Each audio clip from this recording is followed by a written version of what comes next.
بسم اللہ الرحمن الرحیم۔ السلام علیکم۔ کہانیوں کے اس دلچسپ سفر میں دوستوں آپ کو خوش آمدید۔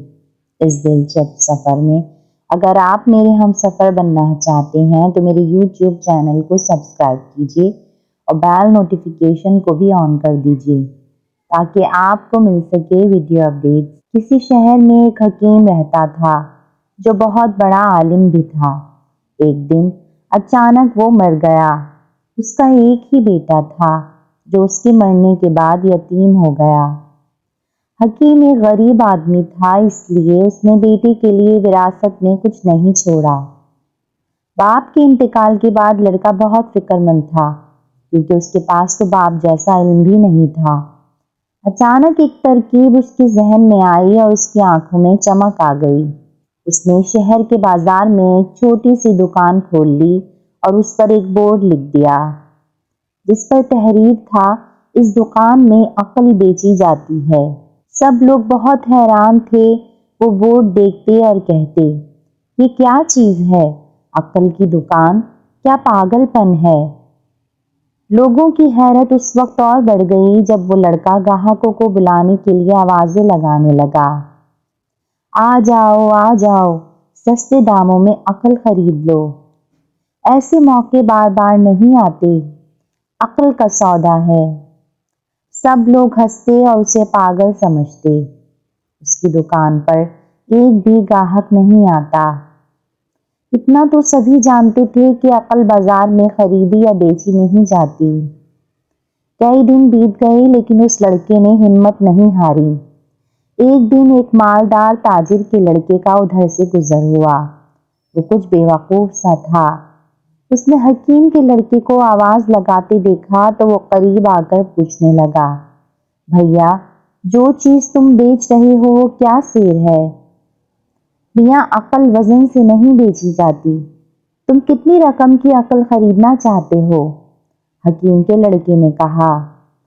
تاجر کے لڑکے نے 1 روپیہ دیتے ہوئے کہا، اتنے کی۔ دکاندار نے ایک کاغذ پر لکھا، جب 2 لوگوں میں جھگڑا ہوتے دیکھو تو دور ہی رہو۔ جب وہ لڑکا گھر آیا تو باپ کو بتایا کہ وہ صرف 1 روپے میں عقل خرید کر لایا ہے۔ کیا بک رہا ہے؟ بھلا عقل بھی خریدی جاتی ہے؟ باپ نے ناراض ہو کر کہا۔ لڑکا بولا، میں جھوٹ نہیں بول رہا ہوں، یہ دیکھو میری جیب میں ہے۔ لڑکے نے وہ کاغذ جیب سے نکال کر باپ کو دیا۔ تاجر نے کاغذ پر لکھی تحریر پڑھی اور چلا کر بولا، ارے یہ تو سب جانتے ہیں کہ لڑائی جھگڑے سے دور رہنا چاہیے، اس کے لیے 1 روپیہ خرچ کرنے کی کیا ضرورت تھی؟ تاجر غصے میں بازار گیا اور عقل کی دکان پر جا کر اس لڑکے پر بگڑا، تو دھوکے باز ہے، ٹھگ ہے، میرے بیٹے کو ٹھگ لیا، لا روپیہ واپس کر۔ لڑکا بولا، میں نے تمہارے لڑکے کے ہاتھ عقل بیچی ہے، روپیہ چاہیے تو عقل واپس کرو جو خریدی ہے۔ تاجر نے وہ کاغذ لڑکے کو لوٹا دیا جس پر وہ تحریر لکھی تھی۔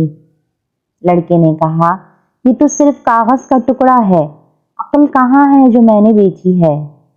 اس تکرار کے دوران کافی لوگ جمع ہو گئے اور سب نے لڑکے کی حمایت کی۔ تاجر نے گھبرا کر کہا، میں عقل کیسے واپس کروں؟ لڑکے نے تاجر سے کہا، تمہیں یہ لکھ کر دینا ہوگا کہ تمہارا لڑکا میری بیچی ہوئی عقل کا استعمال نہیں کرے گا، اور جہاں بھی 2 لوگ لڑ رہے ہوں گے وہاں تمہارا لڑکا موجود رہے گا۔ تاجر نے تحریر لکھ کر اس لڑکے کو دے دی اور اس سے 1 روپیہ لے کر چلا گیا۔ اب ہوا یہ کہ وہاں کے بادشاہ کی 2 رانیاں تھیں جو آپس میں ہمیشہ لڑتی جھگڑتی رہتی تھیں۔ ان رانیوں کی ایک نوکرانی تھی، ان دونوں کی بھی آپس میں ٹھنی رہتی تھی۔ ایک دن ایسا اتفاق ہوا کہ دونوں رانیوں نے اپنی اپنی نوکرانیوں کو بازار سے کدو خریدنے کے لیے بھیجا۔ وہ دونوں ایک ہی وقت ایک ہی دکاندار کے پاس پہنچی۔ دکاندار کے پاس ایک ہی کدو بچا تھا۔ اسے میں لوں گی، ایک نوکرانی بولی۔ نہیں، پہلے میں یہاں پہنچی تھی، اسے میں لوں گی، دوسری نے بھی ضد پکڑ لی۔ دونوں میں خوب جھگڑا ہونے لگا۔ پہلے ان دونوں نے ایک دوسرے کو خوب کوسا، پھر مارنا پیٹنا اور نوچنا شروع کر دیا۔ جب ان دونوں میں مار کٹائی ہو رہی تھی تو تاجر کے بیٹے کا بھی وہاں پہنچنا ضروری تھا، کیونکہ تاجر یہ تحریر دے چکا تھا کہ اس کا بیٹا جھگڑے کی جگہ موجود رہے گا۔ ایک نوکرانی نے تاجر کے بیٹے سے کہا، تو میرا گواہ ہے کہ اس عورت نے مجھے مارا، تو میرا گواہ ہے کہ اس نے میرے بال نوچے۔ دوسری نے غصے سے کہا۔ اس دوران دکاندار دکان چھوڑ کر بھاگ کھڑا ہوا۔ دونوں نوکرانیوں نے اپنی اپنی رانیوں سے ایک دوسرے کے خلاف خوب نمک مرچ لگا کر شکایتیں کی۔ رانی نے بادشاہ کے پاس جا کر دہائی دی۔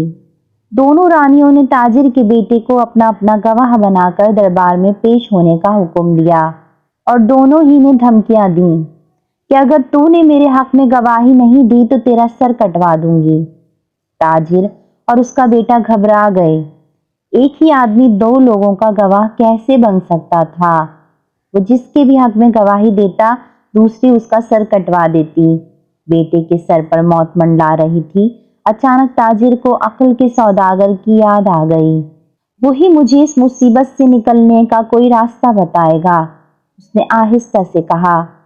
حکیم کے بیٹے نے اس کی بات غور سے سنی اور کہا، میں عقل کا سوداگر ہوں اور تمہارے بیٹے کے بچنے کا راستہ بتا سکتا ہوں، لیکن اس کے لیے تم کو 500 روپے دینے ہوں گے۔ تاجر نے فوراً پوری رقم گن کر دے دی۔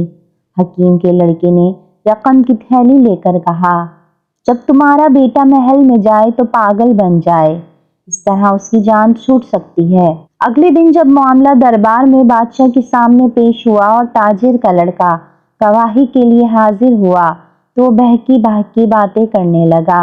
بادشاہ چلایا، یہ کس پاگل کو گواہ بنا کر لے آئے ہو؟ نکالو اسے یہاں سے۔ تاجر کی خوشی کا ٹھکانہ نہ رہا۔ اس نے سب کو بتایا کہ حکیم کے بیٹے نے عقل بیچ کر میرے بیٹے کی جان بچائی۔ اب تاجر کو نئی فکر نے گھیر لیا۔ اس نے سوچا، اگر بادشاہ کے کانوں تک یہ بات پہنچ گئی کہ اس کے بیٹے نے پاگل بننے کا ڈھونگ رچا کر اسے بیوقوف بنایا ہے تو وہ اس کا سر کٹوا دے گا۔ اس نے بیٹے سے کہا، تمہارے لیے یہی بہتر ہے کہ جب بھی بادشاہ اچھے موڈ میں ہو تو اسے سب کچھ سچ سچ بتا دو، ہو سکتا ہے سچائی سن کر وہ تم کو معاف کر دے۔ بیٹے کی سمجھ میں باپ کی بات آ گئی اور وہ اسی وقت بادشاہ کے دربار میں گیا اور عرض کیا، حضور، جان کی امان پاؤں تو آپ کو ایک سچی بات بتاؤں۔ بادشاہ نے حیرت سے کہا، ہاں ہاں بلا خوف کہو، سچ بولنے میں کیسا خوف؟ لڑکی نے بادشاہ کو پوری بات سچ سچ بتا دی۔ اس دن بادشاہ بہت خوش تھا۔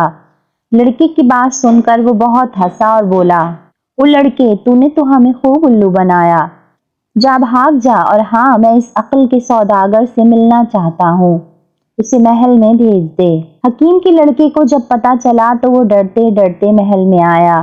اس نے بادشاہ کے قدموں میں گر کر دہائی دی، سرکار، اگر مجھ سے کوئی غلطی ہو گئی تو اس کی معافی چاہتا ہوں، میری جان بخش دیں، زندگی بھر آپ کا غلام بن کر رہوں گا۔ بادشاہ زور سے ہنسا اور بولا، او لڑکے، تو قل کا سوداگر ہے، تھوڑی عقل مجھے بھی بیچ دے۔ بادشاہ کی بات سن کر لڑکے کی کچھ ہمت بندھی اور اس نے کہا، سرکار، اگر ایک بادشاہ کو عقل بیچوں گا تو اس کی قیمت 1,00,000 روپے ہوگی۔ بادشاہ نے اسی وقت رقم اس کے حوالے کی اور کہا، میں نے قیمت ادا کر دی، اب مجھے عقل دے۔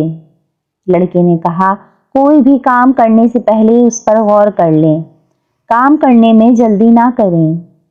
کچھ عرصے بعد وزیر نے ایک حکیم سے دوا بنوا کر اس کا پیالہ بادشاہ کو پیش کرتے ہوئے کہا، اسے جلدی سے پی لیں۔